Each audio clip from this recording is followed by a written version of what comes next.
एक समय की बात है।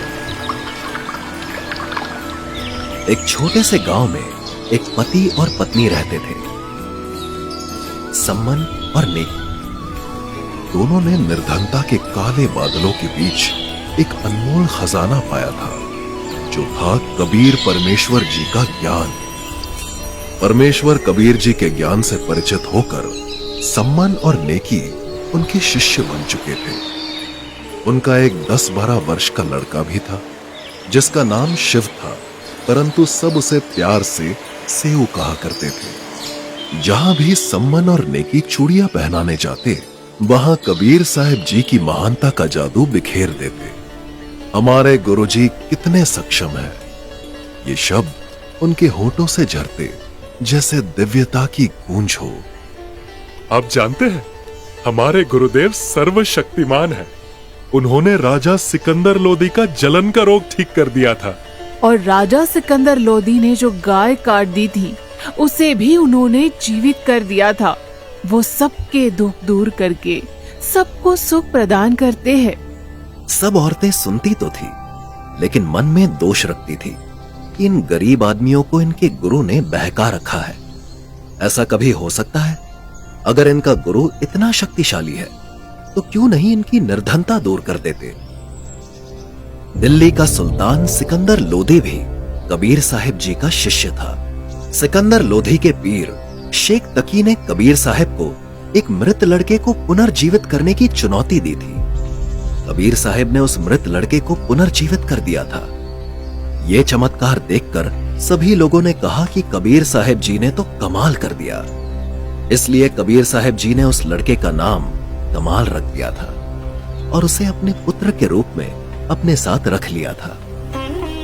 कबीर साहिब जी के साथ काफी समय रहने के बाद भी कमाल के मन में इतना अभिमान था कि उसे लगता था कि परमात्मा कबीर साहिब जी की जितनी सेवा मैं करता हूं, उतनी कोई नहीं कर सकता। कबीर साहिब जी तो जानी जान थे। उन्हें इसकी खबर थी कि अभिमान जीव का सबसे बड़ा शत्रु होता है। अभिमान चाहे सेवा का हो या दान का हो, भक्ति मार्ग में अभिमानी व्यक्ति नहीं टिक सकता। परमात्मा कबीर साहिब को कमाल के अभिमान की भड़क निकालनी थी। इसीलिए एक दिन कबीर परमात्मा ने कहा, बेटा कमाल, मुझे अपने एक भक्त परिवार के यहां जाना है। मेरे जाने की तैयारी करो। मैं भी आपके साथ चलता हूँ गुरुदेव। मेरे अलावा वहां आपकी सेवा कौन करेगा? ठीक है, साथ ही शेख फरीद को भी कह दो, वो भी चल पड़ेगा हमारे साथ। जिस प्रकार सम्मन और नेकी अपने गुरुदेव कबीर परमात्मा जी की महिमा को हर जगह गाते थे, उसी प्रकार का प्रेम और उसी प्रकार की भक्ति उनके बेटे सेऊ में भी झलकती थी। सेऊ का मन हमेशा कबीर साहिब जी की महानता के गुणगान से भरा रहता था। वो अपने मित्रों के बीच बैठकर उत्साह और गर्व के साथ कबीर साहिब जी की कहानियां सुनाता, मानो जैसे वो सभी दिव्य चमत्कारों को अपनी आंखों से देख चुका हो। तुम्हें पता है, हमारे गुरु कबीर साहिब जी कुछ भी कर सकते हैं। एक बार सिकंदर लोधी ने रामानंद जी का सर अपनी तलवार से काट दिया था और कबीर साहिब जी ने उसको वापस जोड़ दिया था।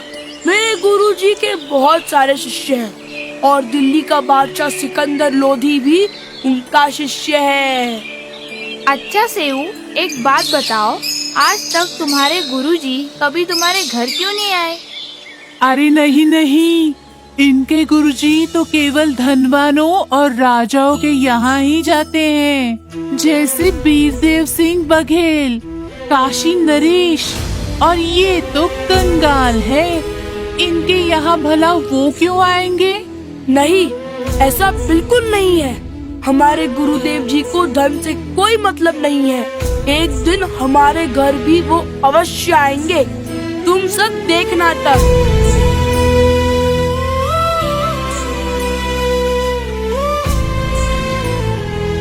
क्या हुआ बेटा सेऊ, इतने उदास क्यों हो आज? माँ, गुरुदेव हमारे घर क्यों नहीं आते? बेटा, गुरुदेव तो हमेशा हमारे साथ ही रहते हैं। वो अपने बच्चों से पल भर भी दूर नहीं होते। और गुरुदेव के लाखों शिष्य है बेटा, ऐसे भला वो किस किस के घर जाएंगे? आपकी सारी बात सही है माँ, लेकिन मेरे मित्र मुझे चिढ़ाते हैं कि तुम्हारे गुरुजी तो सिर्फ राजाओं के घर जाते हैं। तुम कंगाल हो, इसलिए तुम्हारे घर नहीं आते।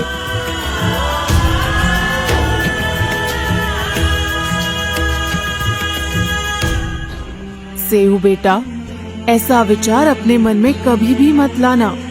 तुम्हारे मित्र तो अनजान हैं, पर हम तो अपने गुरुदेव से परिचित हैं। उनके लिए राजा और रंक एक समान है। माँ, मैं जानता हूँ कि गुरुदेव जी राजा और रंक में कोई फर्क नहीं करते, लेकिन यदि एक बार गुरुदेव हमारे घर आ जाते तो सबका मुंह बंद हो जाता।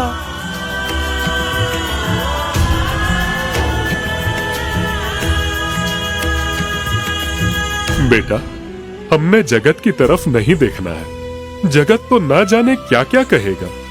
हमें सिर्फ गुरुदेव जी के ज्ञान आधार पर ही सोचना है और उनके आदेश का पालन करना है। बेटा, हमें अपने गुरुदेव पर पूरा विश्वास होना चाहिए। उनकी प्रत्येक क्रिया पर भरोसा होना चाहिए। भक्त सम्मन, कोई है घर पर? ऐसा लगता है जैसे गुरुदेव जी की आवाज आई हो।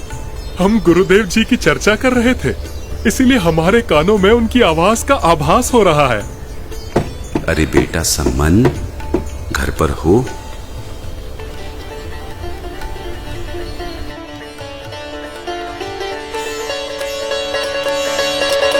जैसे ही सेऊ ने अपने गुरुदेव की छवि को अपने दरवाजे पर देखा तो उसकी खुशी का कोई ठिकाना नहीं रहा। उसका दिल तेजी से धड़कने लगा और आंखों में चमक आ गई।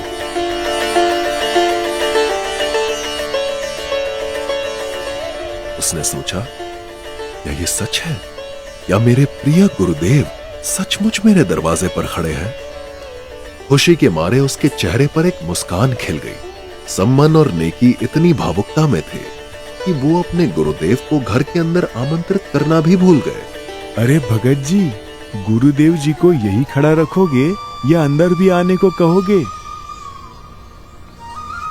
आओ भगवान, अंदर आओ।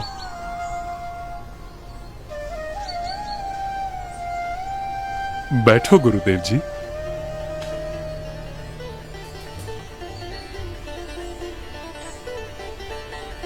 भगवान, बड़ी दया करी आपने। हे मालिक, अभी हम आपकी ही चर्चा कर रहे थे और बेटा सेऊ कह रहा था कि गुरुदेव हमारे घर कब आएंगे। आप अंतर्यामी हो प्रभु। मालिक, आपने इस बच्चे की पुकार सुन ली। आपने तुरंत हमारी इच्छा पूरी कर दी। गुरुदेव, आप जी को आने में कोई समस्या तो नहीं हुई? कैसी समस्या सम्मन? हम तो परमात्मा की चर्चा करते करते यहाँ पहुंच गए। समय का पता भी नहीं चला। जी गुरुदेव, आप जी थक गए होंगे, आराम कर लीजिए। और भोजन का बताइए गुरुदेव। हाँ बेटा, पैदल चल कर आए हैं, बहुत थक गए हैं और भूख भी लगी है। भोजन तो करेंगे। जी गुरुदेव।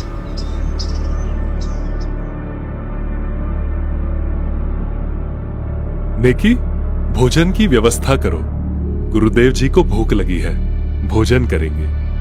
हे भगवान, कैसा दुर्भाग्य है हमारा। आज हमारे घर पे एक अन्न का दाना भी नहीं है और ना ही आटा है। अब गुरुदेव जी के लिए भोजन कैसे बनाऊं? कोई बात नहीं, ऐसा करो, किसी से उधार ले आओ। आप जब गुरुजी के पास बैठे थे तब मैं कई घरों में गई थी और मैंने सबसे प्रार्थना की, लेकिन बहन जी, आज मेरी थोड़ी मदद कर दो। बस थोड़ा सा आटा उधार दे दीजिए, मैं आपको जल्द ही लौटा दूंगी। हमारे गुरुदेव जी आए हैं और उनके लिए भोजन बनाना है। अरे तुम्हारे गुरुजी तो भगवान है ना, उन्होंने तो सिकंदर लोधी का रोग ठीक कर दिया था, कमाल कमाली को जीवित कर दिया था। तो तुम्हारे गुरुजी आटा पैदा नहीं कर सकते क्या? उन्हीं को कह दो, वो ही तुम्हारे लिए आटा बना देंगे। बहन जी, मेरी थोड़ी मदद कर दो, बस थोड़ा सा आटा उधार दे दो, मैं आपको जल्द ही लौटा दूंगी। हमारे गुरुदेव जी आए हैं और उनके लिए भोजन बनाना है।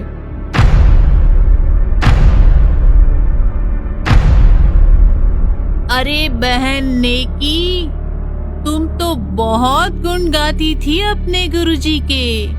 क्या तुम्हारे गुरुजी तुम्हें खाने को 2 दाने तक नहीं दे सके? हाँ, सही कहा। आज तो हम में से कोई तुम्हारी मदद नहीं करेगा। देखते हैं तुम्हारे गुरु आखिर कितने समर्थ हैं। इस तरह सबने आटा देने से मना कर दिया। ऐसा करो, ये तुम्हारा दुपट्टा मुझे दे दो, मैं अभी इसे गिरवी रखकर आटा ले आता हूँ। नहीं, मैं ये भी लेकर गई थी, लेकिन ये दुपट्टा भी 1-2 जगह से फटा है, इसी वजह से सबने गिरवी रखने से भी मना कर दिया। हे भगवान, ये हमारे साथ आज क्या बने? पहली बार गुरुदेव घर पर आए और हम उन्हें भोजन तक नहीं करवा सके। सुनो जी, ऐसे रोने से क्या होगा? आप चिंता मत करो, कुछ उपाय सोचते हैं। क्या उपाय सोचेंगे नेकी? कोई उधार नहीं दे रहा है और घर में कोई ऐसा सामान भी नहीं है जिसे गिरवी रखा जा सके। कितना अभागा हूँ, आज घर भगवान आए और मैं उनको भोजन भी नहीं करवा सकता। हे परमात्मा, ऐसे पापी प्राणी को पृथ्वी पर क्यों भेजा? पिछले जन्म में मैं बहुत नीच रहा हूँगा, जो आज कंगाल हूँ। गुरुदेव जी को क्या मुंह दिखाऊंगा मैं? एक उपाय है, आप ऐसा करो, रात्रि के समय सेठ जी की दुकान से 3 सेर आटा चोरी कर लाओ। सिर्फ गुरुदेव जी और भक्तों के लिए ही लेकर आना, बाकी कुछ नहीं लाना। गुरुदेव जी को बता दीजिए कि अभी विश्राम करें, सुबह वक्त से भोजन बनाएंगे। गुरुदेव जी समझ जाएंगे। इसके अलावा अब कोई रास्ता नहीं दिखाई देता। ठीक है, मैं कह देता हूँ गुरुदेव जी को। सम्मन बाहर परमेश्वर कबीर साहिब जी के पास जाके भोजन की व्यवस्था सुबह करवाने की प्रार्थना करता है। लेकिन माँ, गुरुदेव जी ने तो बताया था कि चोरी करना महापाप है, और आपने भी यही बताया था कि चोरी करने से पाप लगता है, सारी भक्ति भी नष्ट हो जाती है। तो क्या आज हम चोरी करेंगे तो हमारी भक्ति नष्ट नहीं होगी? बेटा, तुम बिल्कुल ठीक कह रहे हो कि चोरी करना पाप है, परंतु बेटा, हम अपने लिए नहीं बल्कि संतों के लिए ये सब कर रहे हैं। बेटा, यदि गुरुदेव जी इस नगर से भूखे चले गए तो इस नगरी में फिर कभी अनाज नहीं उगेगा, इसीलिए ये करना जरूरी है। चोरी तो चोरी होती है माँ, हमारी भक्ति नष्ट हो जाएगी, हम 84 लाख योनियों में कष्ट पाएंगे। ऐसा मत करो माँ। बेटा, ये नगर के लोग अपने से बहुत छिड़ते हैं। हमने इनको कहा था कि हमारे गुरुदेव कबीर साहिब जी है, जो स्वयं पूर्ण परमात्मा ही पृथ्वी पर आए हुए हैं। इन्होंने राजा सिकंदर लोधी का जलन का रोग समाप्त किया, दरिया में बहते मृत लड़के कमाल को जीवित किया, कब्र से निकाली शेख तकी पीर की लड़की को जिंदा किया। किंतु दुर्भाग्यवश इस बात का ये नगर वाले मजाक उड़ा रहे हैं।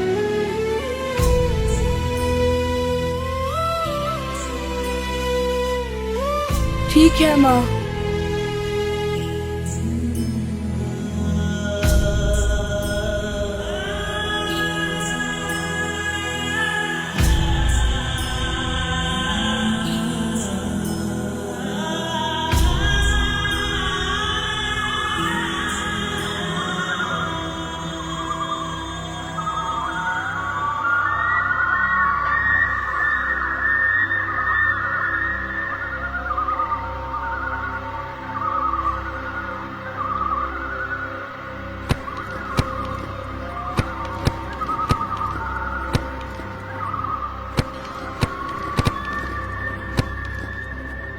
बेटा, तुम बाहर ही रुको, मैं अभी आटा लेकर आता हूँ। रुको पिताजी, सेठ जी की पहुंच राजा तक है। यदि उन्होंने आपको पकड़ लिया तो वो राजा के सामने आपको पेश करेंगे और फिर चोरी के इल्जाम में राजा आपको फांसी की सजा सुना देगा। इससे अच्छा है कि मैं चला जाता हूँ, ताकि अगर उन्होंने मुझे पकड़ भी लिया तो बालक समझकर मुझे छोड़ देंगे। नहीं बेटा, यदि तुम्हें फांसी दे दी तो हम अपने आप को कभी माफ नहीं कर पाएंगे। मैं तो बालक हूँ पिताजी। यदि राजा तक बात चली भी गई तो वो मुझे बालक समझकर माफ कर देंगे।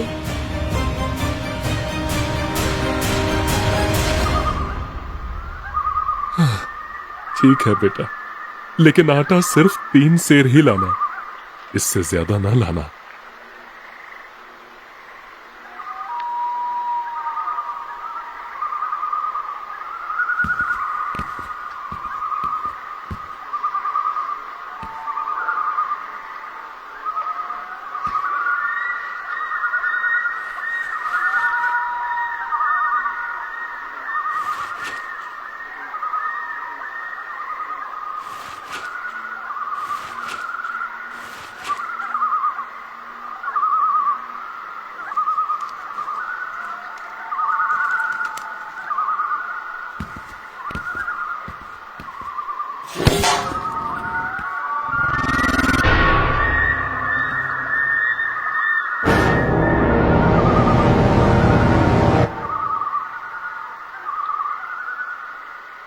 अरे ये क्या? अरे अरे चोर चोर चोर चोर!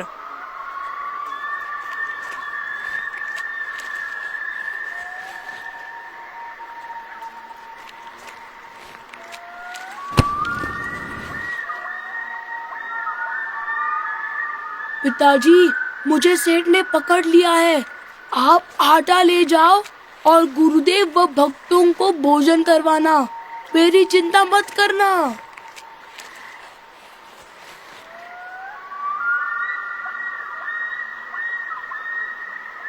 अरे तू तो सम्मन का बालक है। तुम तो अपने आप को भक्त कहते थे, तुम तो चोर निकले। सेठ जी, मैंने तो सिर्फ 3 सेर ही आटा लिया है। हमारे घर हमारे गुरुदेव जी आए हैं, उनके लिए भोजन बनाना था। मेरी माँ सभी के पास आटा उधार लेने गई थी, लेकिन सभी ने आटा देने से मना कर दिया।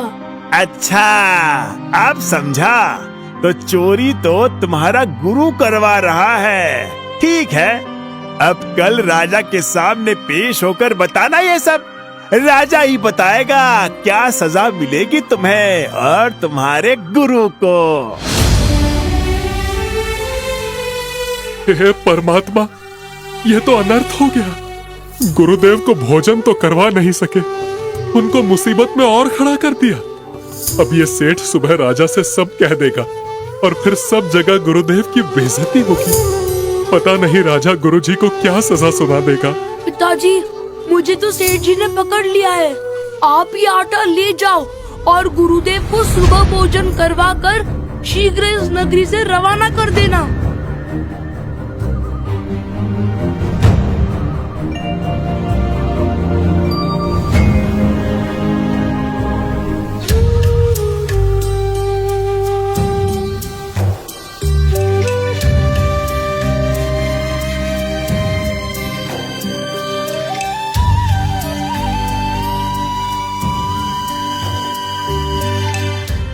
ले आए आटा। सेव कहाँ है?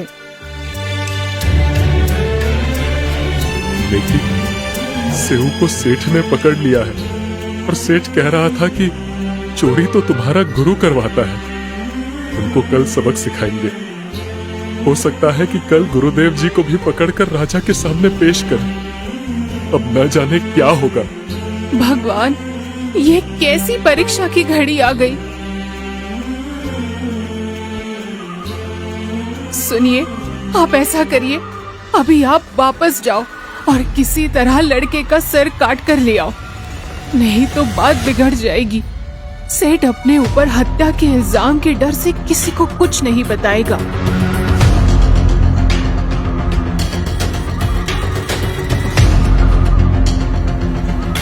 अगर आज हमने ये नहीं किया तो हमारे गुरुदेव जी को राजा न जाने क्या सजा देगा।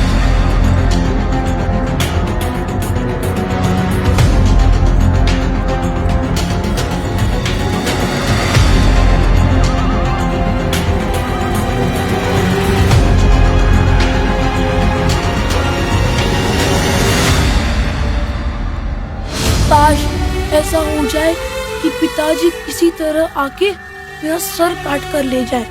इससे सेठ जी डर जाएगा और कहीं जिक्र नहीं करेगा। बेटा सेऊ, मुझे आपसे कुछ आवश्यक बात करनी है। एक बार सिर्फ तो सुराख से सिर बाहर निकाल दे, फिर न जाने कब मिल पाएंगे। ये तुझे पकड़ा देंगे और पिता पुत्र को मिलने नहीं देंगे। 2 बात तेरे कान में बताऊंगा। सेठ जी, मेरे पिताजी बाहर आए हुए हैं और उन्हें मुझे कुछ जरूरी बात बतानी है। मुझे कुछ देर के लिए उनसे बात करने के लिए छोड़ दो। नहीं नहीं, तू भाग जाएगा, ऐसे कैसे छोड़ दूं? नहीं सेठ जी, नहीं भागूंगा मैं, मेरा यकीन कीजिए। ऐसा कीजिए, आप मेरे पैर में जो रस्सा बांधा है उसे थोड़ा ढीला कर दीजिए। ठीक है, कोई बात नहीं, कर देता हूँ ढीला। 3 सेर आटा ही तो लिया है, कोई बड़ी बात भी नहीं है।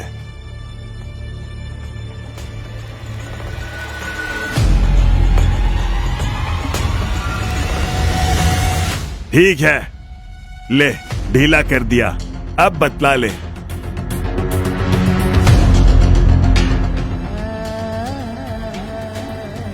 पिताजी, पहले आप मेरी बात सुनो, अभी मेरा गला काट कर ले जाओ। पिताजी, यदि आप सच में मेरे बाप हो तो अभी मेरी गर्दन काट कर ले जाओ।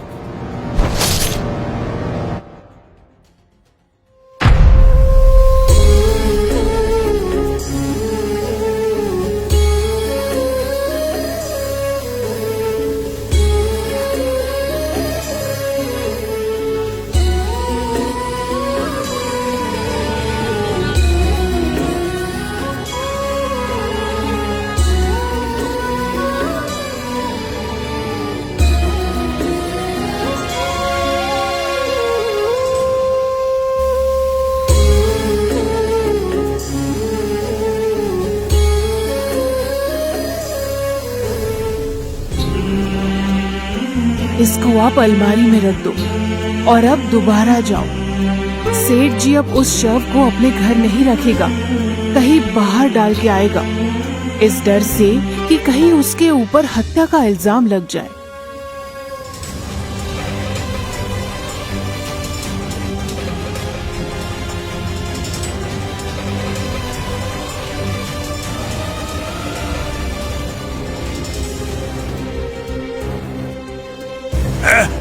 है भगवान, ये क्या हो गया? अब कहीं इसकी हत्या का इल्जाम मुझ पर ना आ जाए। मुझे जल्द से जल्द इस शव को कहीं फेंकना होगा।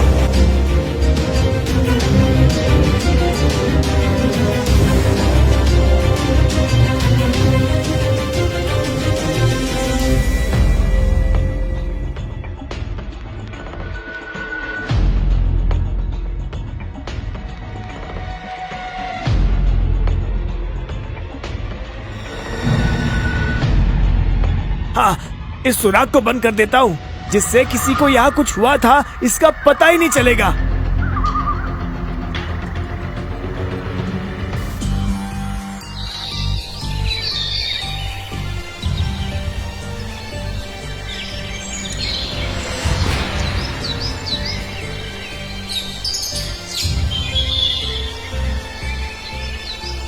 इस सुराख को तो सेठ जी ने पूरी तरह से बंद कर दिया।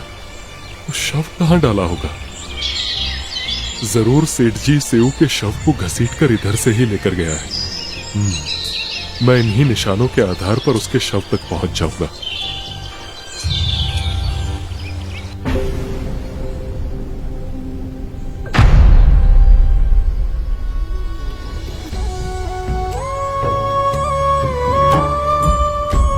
मैं तो बालक हूँ पिताजी, यदि राजा तक बात चली भी गई तो वो मुझे बालक समझकर माफ कर देंगे।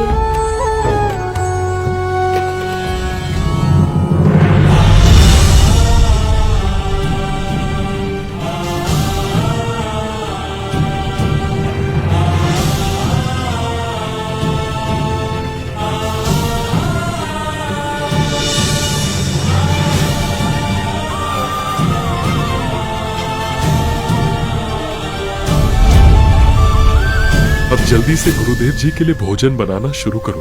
और हाँ, इस बात का ध्यान रखना, कि गुरुदेव के सामने तनिक भी रोना मत, वरना उन्हें पता चल जाएगा, और अगर उन्हें पता चल गया तो वो भोजन नहीं खाएंगे। वो भूखे हैं कल के, उन्हें वक्त से भोजन करवा के भेज देंगे। ये सब घटना होते होते सुबह हो जाती है और नेकी उधर से रसोई घर जाके उस कपड़े में लाए हुए आटे से रोटी बनाने लग जाती है। गुरुदेव जी, सुबह हो गई है, आप जी हाथ मुंह धो लीजिए, मैं आप जी के लिए भोजन लगवा देता हूँ। भोजन तैयार हो गया है। ठीक है बेटा।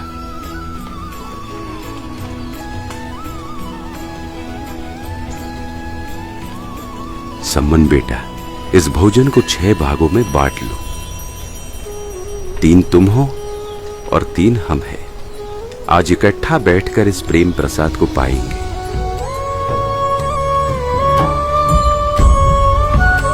नहीं गुरुदेव, आप आराम से भोजन कर लो, हम तो बाद में खा लेंगे। आप कल से भूखे हैं। नहीं, जैसा मैं कह रहा हूं वैसे करो। आप सब हमारे साथ भोजन ग्रहण करो।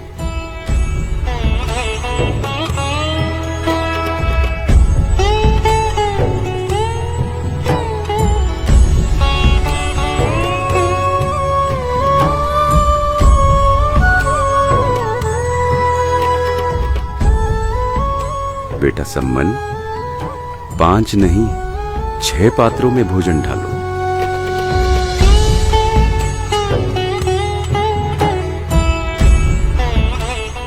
अब गुरुदेव जी जरूर पूछेंगे कि सेव कहाँ है, और अगर गुरुदेव जी से झूठ बोलेंगे तो भी पाप के भागी बनेंगे, और यदि सच बोल दिया तो गुरुदेव जी आज भोजन नहीं करेंगे। अब करे तो करे क्या? अगर गुरुदेव पूछेंगे तो क्या कहेंगे? आओ सेऊ जीम लो, ये प्रसाद प्रेम। बेटा शीश कटत है चोरों के, साधुओं के नित्य क्षेम।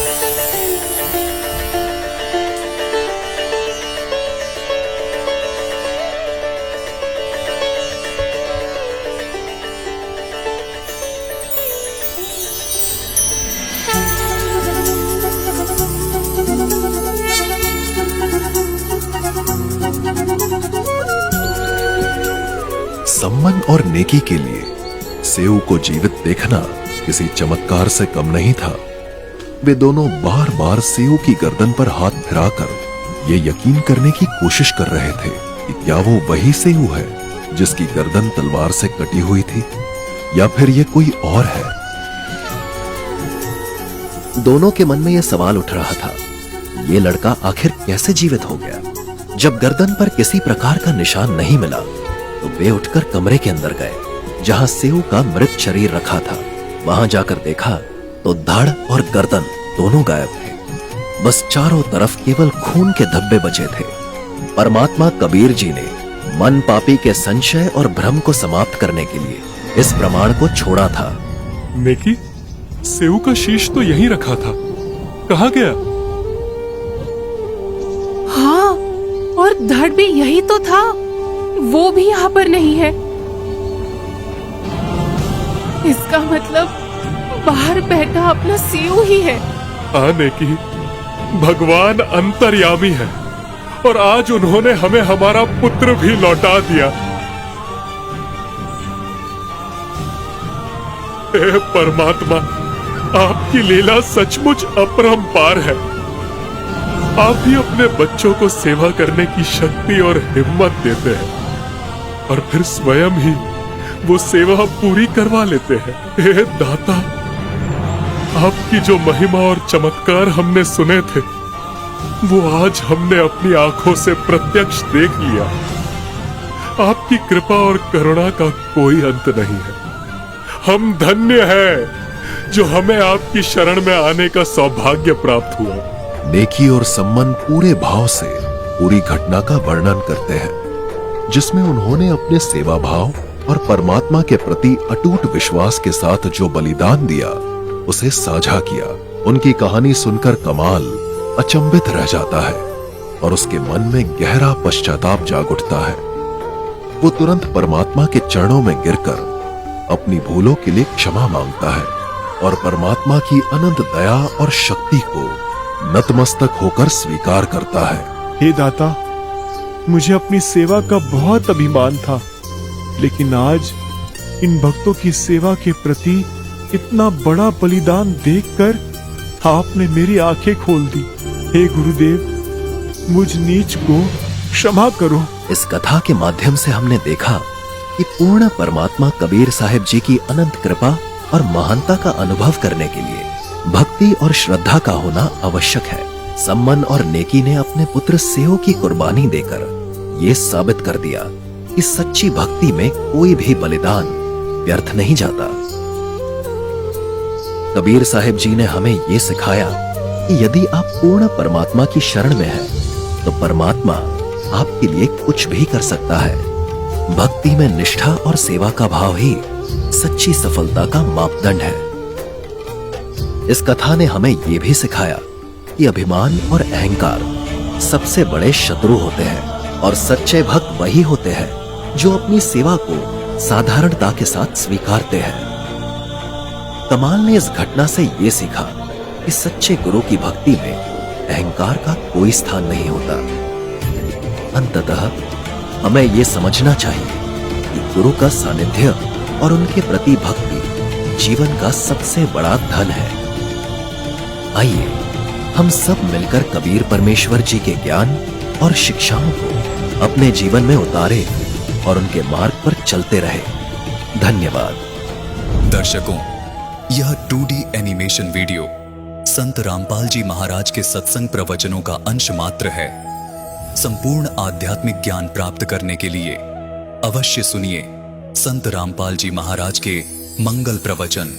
संत रामपाल जी महाराज के मंगल प्रवचन सुनने के लिए आज ही प्ले स्टोर से डाउनलोड करें संत रामपाल जी महाराज ऐप और सब्सक्राइब करें हमारा YouTube चैनल संत रामपाल जी महाराज।